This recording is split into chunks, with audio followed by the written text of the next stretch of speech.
And I just want to encourage you to stay consistent because you may be 3 feet away from gold. If you heard that story, you may be shoveling and digging and trying to get to where you want to go and you throw in the towel. What if you're 3 feet from gold?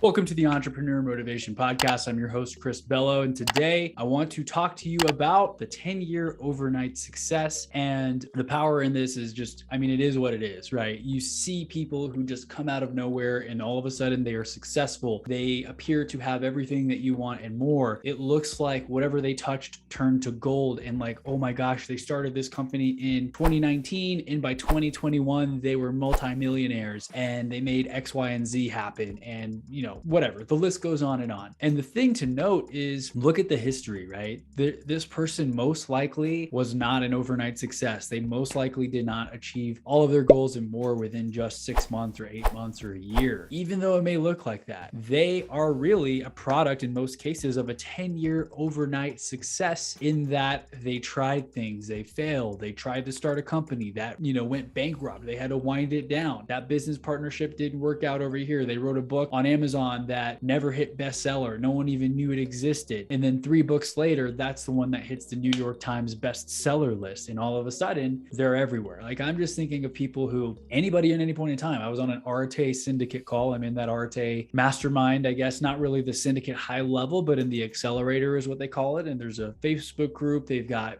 weekly, like 2 or 3 times a month, they've got calls with either Ed Milet, Andy Frisella, or both of them, people that I look up to and that I respect. And I remember Ed Milet was talking about this on, I'm not really supposed to share recordings or anything, but I just want to share a lesson. I'm not like taking this word for word, but the concept was that a few years ago, I think Ed said that Tony Robbins was kind of pushing him to share his stuff on social media and saying that, look, you can impact so many people and you're not on social media. You are successful and low key, and you can go to a restaurant and no one knows who you are. And there's some value to that. Like, you're not getting constantly bombarded. Now those people, if they go anywhere, there's no doubt people who recognize them, who know them, who want their autograph or a picture with them, or all of the above, right? Which probably gets old after a while. I mean, part of me wants to be that influencer, be that media person that everyone knows, like Tony Robbins, Brendan Burchard, Lewis Howes, these types of people. But part of me is also like, man, that would get super annoying because my DMs, my Facebook messages are already blowing up. And yeah, I've passed 1 million total downloads, but I just hit 500 something subscribers on YouTube. Like, I'm by no means,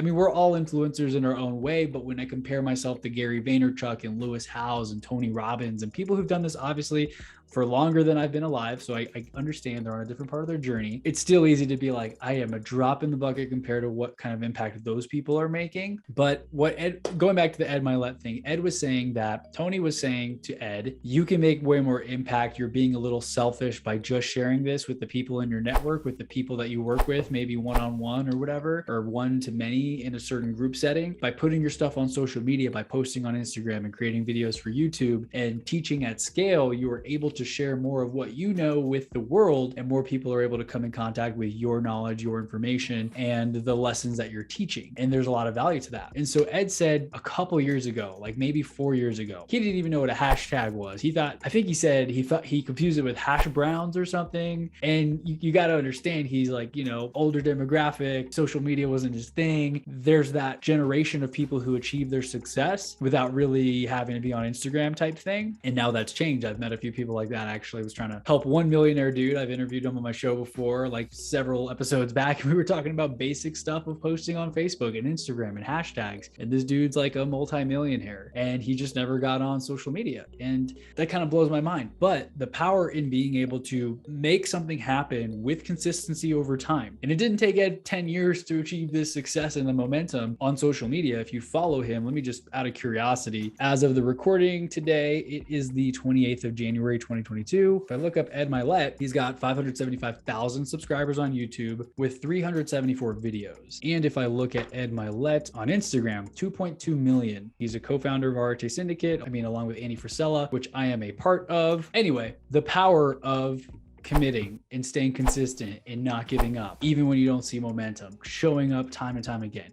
You try to launch some funnel, you try to launch a product to your email list. It doesn't work. You make no money. You try again, you get faster, you learn more. And here I am, it's 2022 when I quit my oil and gas job. Perfect example with using myself, yours truly. I created chrisbello.com. I believe that's when I bought the domain, and I still own it. I still haven't really updated it, to be honest. Honestly, I need to post more on there. It's just kind of a landing page to direct people to my podcast or to YouTube. And I stopped posting blog posts because I was like, man, it's a full-time job doing blog posts, YouTube, podcasts, getting everything up there. And I know I need to outsource some stuff, and I have the people in place. I just have to set the time up. But 2017, I bought chrisbello.com. I started blogging, doing the podcast, creating content. I don't think I was doing YouTube just yet at this time. It was just mostly audio and blog. And then I added in YouTube afterwards. And that's kind of like the trio, the three legs of the stool, so to say, in terms of content that lives and breathes and gets SEO credit and Google traffic and all of those great things. And I also love about those platforms that versus when you compare it to Facebook or Instagram or these times of timelines, things get buried very quickly. But if you put something on YouTube or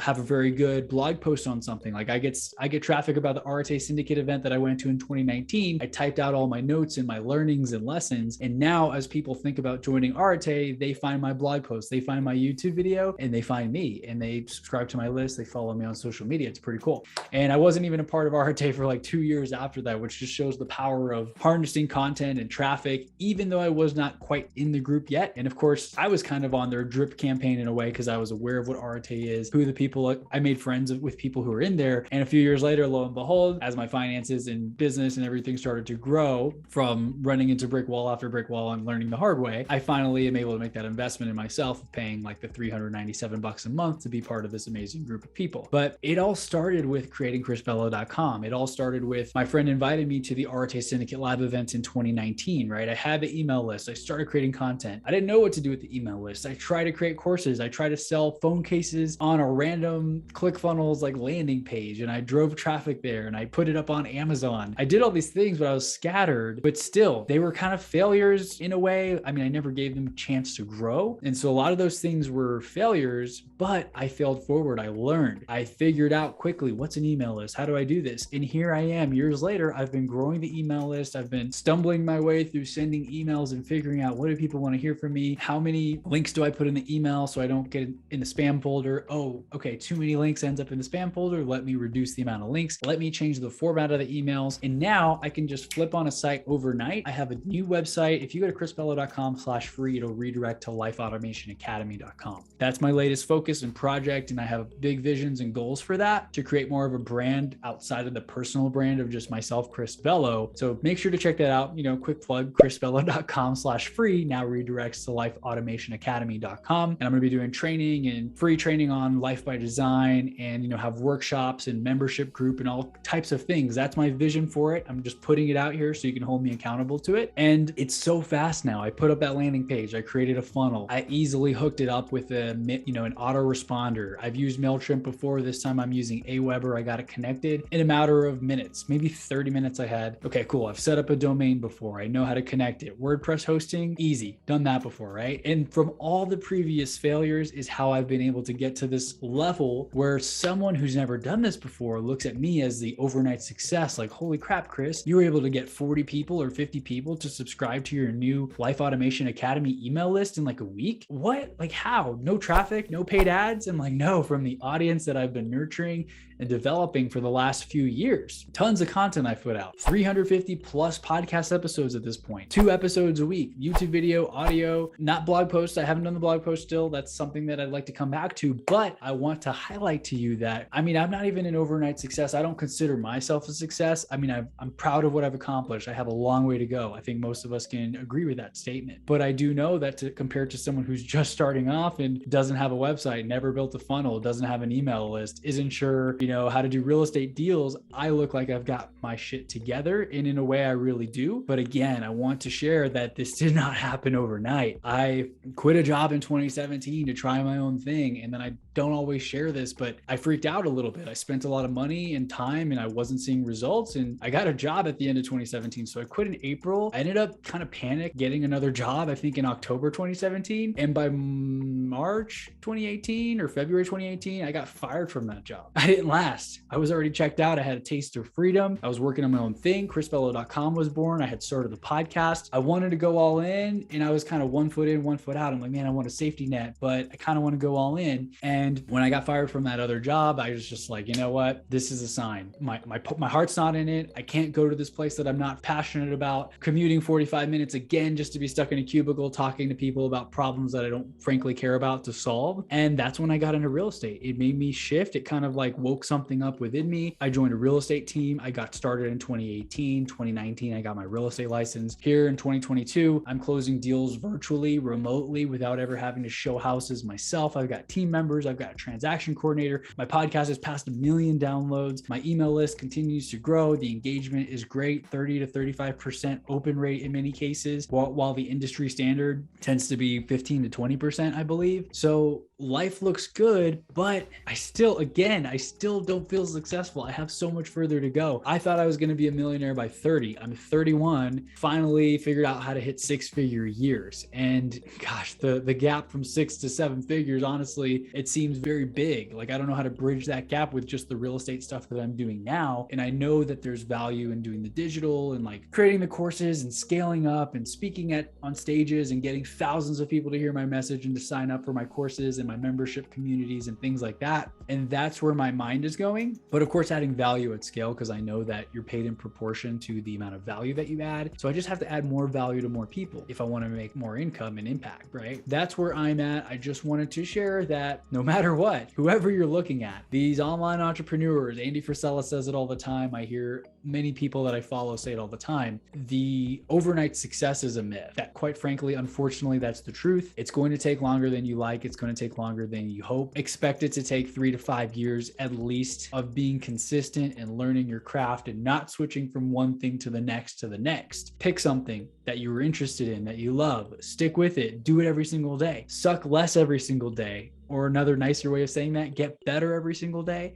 And you'd be amazed at what happens 3, 4, 5 years in, like here with me, started my podcast, October 2017. Here we are. I'm recording this in January 2022, 1.3 million total downloads, 6-figure a year real estate business and growing, consistency, people booking me Calendly to speak, to work with me with real estate. I've got texts on my phone with people who've got questions on houses that they're looking to sell or to purchase. And life looks a lot different than it did just a couple of short years ago. Not even short, kind of long years ago. Because if you think about it, from 2017 to 2022, that's not necessarily just like a short little, weekend trip. That's quite some time of chipping away and feeling uncertain and not knowing, does this work? Does that work? Should I try this? Which direction should I go in? Do I go with a personal brand or do I create a business brand? So many questions. I still have those all the time. And I just want to encourage you to stay consistent, because you may be 3 feet away from gold. If you heard that story, you may be shoveling and digging and trying to get to where you want to go and you throw in the towel. What if you're 3 feet from gold? It's hard to know. How far are you from gold? Are you 3 feet away? Are you 30 feet away? I don't know. That's part of your journey. Sometimes I don't know for myself as well, but I do know because I've been programming my mind with the right information from very early on. My expectations are that it's going to take a long time to get to where I want to go. And I'm in it for the long haul. And with that mindset, that's how I've been able to actually make it 350 plus episodes when so many people quit after just 5 episodes that they publish on a podcast. And so you've got this as well. This isn't just pat myself on the back today, Chris episode. I want to let you know that you can do this too. Set your expectations, reset them if you need to, that it's going to take time. If you make it faster, awesome. There are those people who have the unicorn businesses and in a year, they're millionaires, they're billionaires, whatever. That's very, very, very, very rare. And I hate to burst your bubble. And chances of winning the lottery are like even worse than getting killed by a bee sting or whatever, or getting struck by lightning 5 times. Whatever the odds are, it's going to take time. Commit for the long haul. You've got this. Stay true to your path. The path may change sometimes. You may take a couple little trails to figure out where exactly it is that you want to go. You thought you wanted to go this way, and then you change directions a little bit. Beware of the trap of shiny object syndrome. Don't change directions constantly, because that's why people fail. They keep giving up 3 feet from gold over and over and over again, switching what they're working on every 6 months, changing their Facebook bio and their cover image to the new Facebook group that they're trying to launch, thinking that it's going to be the thing that hits. You got to pick one thing and stick with it for the long haul. So that's it for today. I hope you enjoyed this episode. Make sure to get my scorecard if you haven't yet, chrisbello.com/free or chrisbello.com/scorecard. Both of those will take you there. I look forward to catching you on the next episode, connecting with you in the comments if you're on YouTube. And once again, thank you so much for your time and for listening to the show today. Talk to you soon.